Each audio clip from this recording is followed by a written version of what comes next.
Yangi paydo bo'lgan disk grijasi bilan eski grijani gipsokarton hamda po'ka misolida tushuntiraman. Qo'limda ikki xil mahsulot bor. Biri gipsokarton, ikkinchisi po'ka. Bu ikkala mahsulotni bo'yi ham, eni ham bir-biriga teng keladi. Ya'ni bir-biriga o'xshash va teng. Lekin ular nimasi bilan farq qiladi? Bu ikkala mahsulot bir-biri bilan zichligidan farq qiladi. Gipsokarton ancha zichroq va bundan tashqari xuddi shu gipsokartonni bo'yi bilan eniga to'g'ri keladigan taxta undan ko'ra ham zichroq va po'kaydan ko'ra ham ancha zichroq hisoblanadi. Yangi paydo bo'lgan disk grijasi bilan eski disk grijasini bir-biridan zichligi nuqtai nazaridan farqlanadi. Ya'ni eski disk grijasi qattiqroq, yangi paydo bo'lgan disk grijasi esa yumshoqroq, oquvchanroq bo'ladi. Po'kayda zichligi yumshoqligi uchun uni bukish ham mumkin, hattoki sidirib yuborish ham mumkin.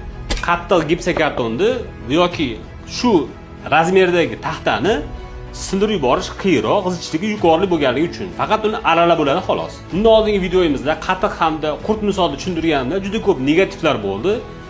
Qattiq disk grijasini so'ldirib bo'lmaydi deyapsiz, baribir operatsiya qilish kerak deyapsiz, siz operatsiyaga to'g'rilayapsiz kasallarni deb mendan nihoyatda norozi bo'lishdi. Men bu kabi sodda misollar bilan faqat odamlar tushunsin, ikkalasining farqiga borsin degan ma'noda tushuntirmoqchiman xolos.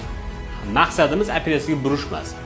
Biz Intershifo klinikasida disk grijalarini, yangi disk grijalarini so'ldiradigan rezorpsiya usulidan foydalanamiz. Ya'ni bemorlarimizga disk grijasi paydo bo'lgandan keyin uni so'ldirish uchun etap-etap, bosqichma-bosqich natijaga erishib, katta hajmdagi grijalarni ham so'ldirishimiz mumkin.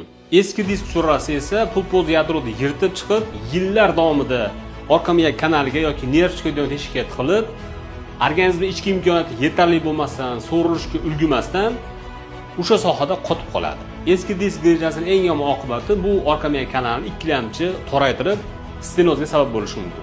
Shuning uchun ham men eski disk grijasini so'ldirib yuborib bo'lmaydi, uni baribir operatsiya qilish kerak deb aytdim. Meni kuzatuvchilarim o'zidagi holatda, ya'ni kasalliklarni sodda tilda oson tushunishadi va qolganlarga bemalol tushuntira olishadi. Siz ham shular safiga qo'shilmoqchi bo'lsangiz, sahifamga obuna bo'lib qo'ying.